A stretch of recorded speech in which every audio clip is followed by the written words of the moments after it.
So the key paradigm that we are trying to establish is plans break as reality changes. As you can imagine, if you forecasted 100 units and you made a plan based on that, and the demand comes in 110 or 90, suddenly you need either less, you're pushing POs out, or you need more, you're expediting. Those plans always break. It's just a matter of how badly they break. Like some people say, forecast is always wrong. Just how wrong is the critical level you control.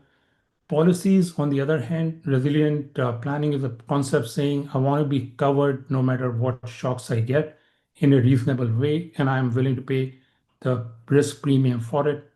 In terms of a rule set that is resilient to be able to handle a lot of features, that's the policy different from a single feature plan. Even if you optimize a single feature, the fact remains that that optimal plan is nothing but a fantasy. The moment reality changes, that plan breaks and you're replanning and introducing a lot of churn in your production and your supplier upstream. So in the planning systems, if we can compare a planning system versus an intelligence system, a planning system has something like a planning profile where they define horizons and which constraints to consider and how should the run behave. And that's okay. They're largely silent about objectives and risk. They assume it's either service or margin, while a VYAN decision policy is about not just what objectives you want to maximize. You can choose many of them across the KPI hierarchy levels, but more importantly, at what percentile do you want to be covered? 75th percentile, meaning you will be okay in 75% of the features. In terms of constraints, not just physical constraints, we cover outcome constraints. So if executives come in saying, I must have a certain level of operating margin or a revenue from a given region, from a given customer account, from a given product line, etc., we can define that. Risk posture of the policy is very important. Like we showed a couple postures before. Are you looking for growth? Are you looking for survival? Are you looking for different postures in different parts of the world, different product lines? We can support that. Tolerances around how much churn you want to allow, and being able to convert that churn in terms of cost of forecast error into a tolerance, into an economic value add. That's important.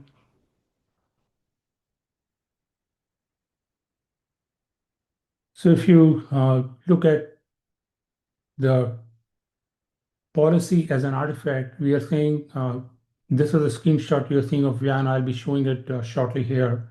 But the policy can choose from a variety of KPIs, and then you can define a particular risk threshold to that KPI. So as you can see, you can define a constraint saying I must hold my service level to 92%. And you can also define a objective of what you're optimizing. So this is one example that allows you to understand how your maturity evolves and what value different layers provide.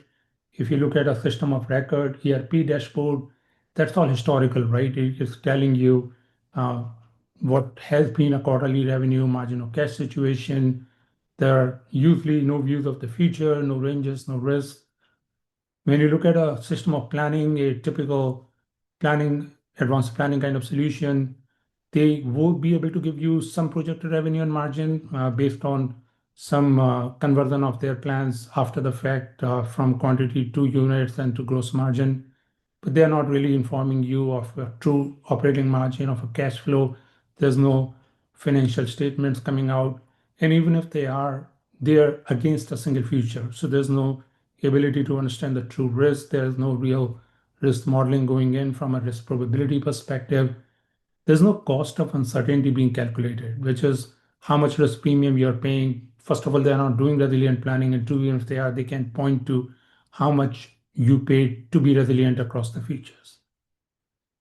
When you look at a balanced scorecard within a system of intelligence, and VYAN is one example, we show all of that, but we also show a cost of resilience, we show a cost of forecast error. So instead of just showing a forecast error or forecast bias that you would expect in a system of planning, we turn that into a cost of over forecasting, cost of under forecasting. As you can imagine, cost of over forecasting is excess inventory, sometimes less of a sin than cost of under forecasting when it's lost revenue or even lost market share.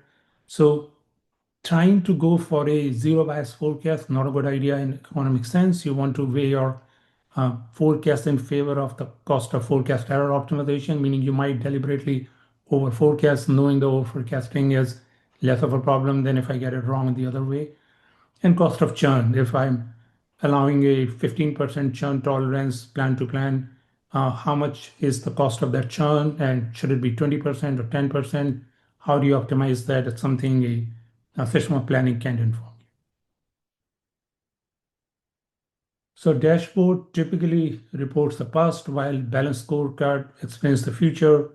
And it's not enough just to put a bunch of disconnected widgets across a lot of dashboard pages.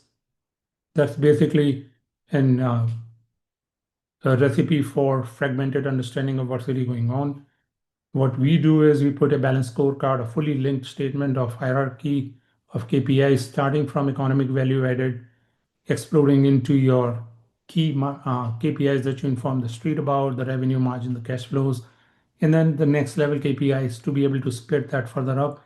So KPIs that you care about, you're able to run the business with, forecast error, bias, or inventory turns, or capacity utilization, and so on. And we continue to build this hierarchy down in a way that you can see the trends of it. You understand, you can drive down the KPI tree to do root cause analysis. The KPIs are both historical and projected, and then at some point fully linked down to data. So you can, if you're curious to say, well, why am I suddenly getting a really high forecast error in a good certain region, which is giving me high cost of forecast error, that you could actually drill down all the way to your data and see what was the forecast at a point in time, what the actuals came out to be, what was the AI forecast, was it overridden? If it was, did that override help or not? All of that information is available at fingertips for the executives and for the planning leaders. So this is one example of how that kind of drill down helps. If you're looking at the top level enterprise value added, you might see a certain number. Assume this number to be for a product line, for a division, etc. And now you're saying, well, it's produced this kind of value. It's the next level KPIs, net revenue, operating margin, gross margin, cash conversion cycle. They seem all kind of okay, and maybe it's not as good as it needs to be, but I'm trying to understand why it's not.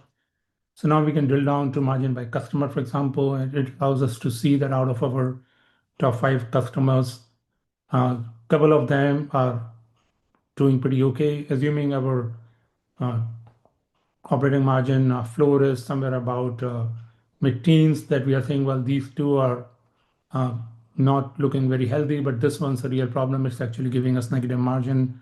Maybe they're changing their demand too often, causing a lot of redesign on the products. Maybe they are bringing demand in within the lead time. Maybe they're giving us too much rescheduling and churn, even on the firm demand.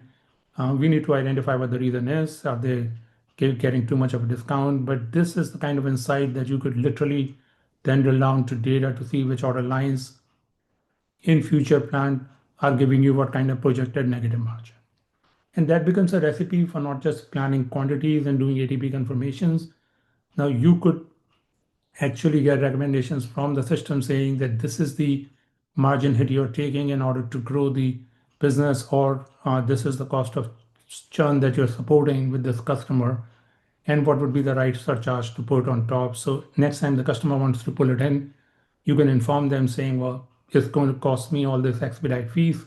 At least give your planners and your commercial teams an option to say, would like to understand what the churn does to us, and here's a surcharge for it. And this is just a history. As we explained, is pretty rich. If you look at your transaction history, production order history, scrap rates, or purchase order history to actual goods receipt, lead times, PO release date to GR, what kind of actual supply lead times are you getting?